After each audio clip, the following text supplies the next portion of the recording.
మేవాక అరుణమ్మ, ఎర్రపరెడ్డి నారాయణ రెడ్డి,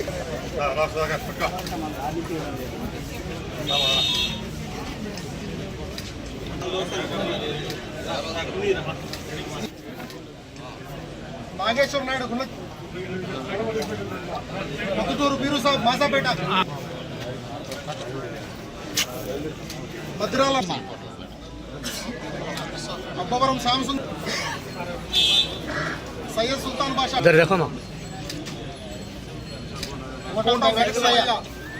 పందికుంట కుమారమ్మ, పిన్నిళ్ళ రాణి, సరస్సుపల్లి, దియాల దొత్తినాథ్, షేక్ షబానా, అంబటి రమేష్,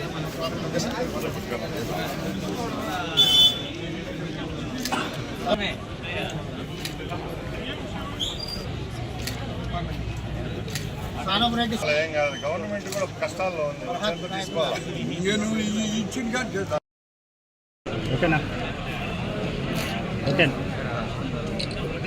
అందరికీ నమస్కారం.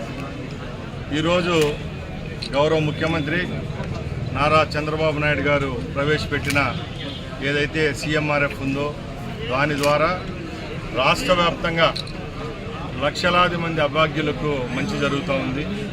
దానిలో భాగంగానే కార్పొరేట్ హాస్పిటళ్లలో ఎవరైతే చికిత్స కోసం ఖర్చు పెట్టుకున్న డబ్బులను ప్రభుత్వం భుజాల పైన వేసుకొని వారికి చెల్లిస్తూ ఉండే విధానమే ఈ సీఎంఆర్ఎఫ్ స్కీము.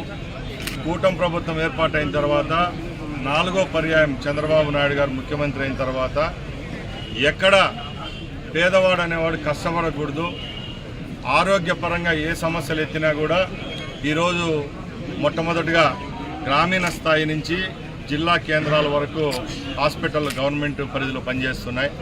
అవే కాకుండా కార్పొరేట్ చికిత్స కోసం ఎవరైతే కష్టపడి ఆస్తులు అమ్ముకొని అలాగే బంగారు తాకట్టు పెట్టుకొని ఈరోజు కార్పొరేట్ హాస్పిటళ్లలో చికిత్స చూపించుకుంటున్నారో అలాంటి వారికి కూడా వరములాగా ఈ సీఎంఆర్ఎఫ్ పనిచేస్తూ ఉంది. దానిలో భాగంగా ఈరోజు మన రాయచోటి నియోజకవర్గంలో సుమారు ఒకే రోజు 50 లక్షల రూపాయల చెక్కులు అందించడం జరిగింది.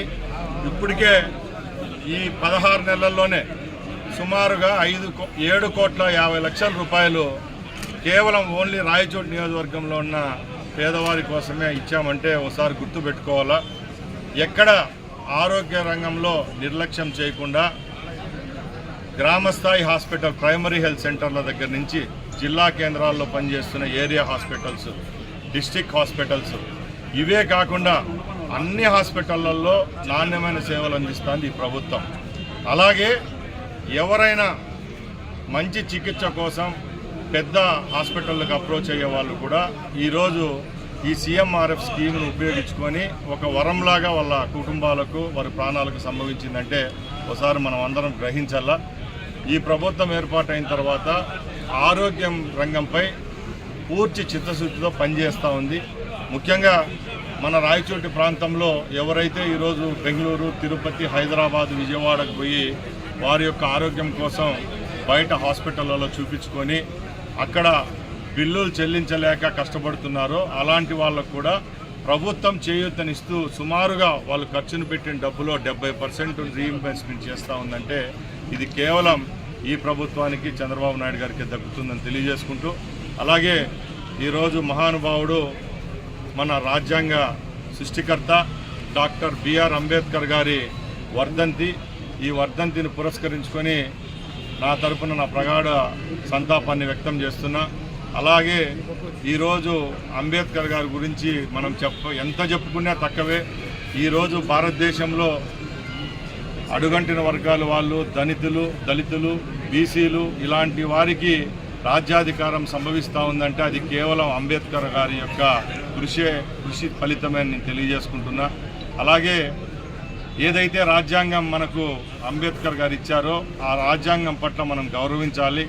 ఆ కాన్స్టిట్యూషన్ ఏదైతే ఈరోజు మన భారతదేశంలో మనం అవలంబిస్తున్నామో దాని పరంగా ఈరోజు ఎందరో పేదవాళ్లకు అన్ని చట్టాల్లో అన్ని పరిధుల్లో వాళ్ళకు మంచి జరుగుతూ ఉంది. కాబట్టి మరొక్కసారి అంబేద్కర్ గారి యొక్క సేవలను మనసారా స్పృశించుకుంటూ సెలవు తీసుకుంటున్నా.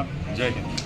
ప్రతి ఒక్కరూ తప్పనిసరిగా యూట్యూబ్లోకి వెళ్ళి కడప వార్తను లైక్ చేయండి, సబ్స్క్రైబ్ చేయండి.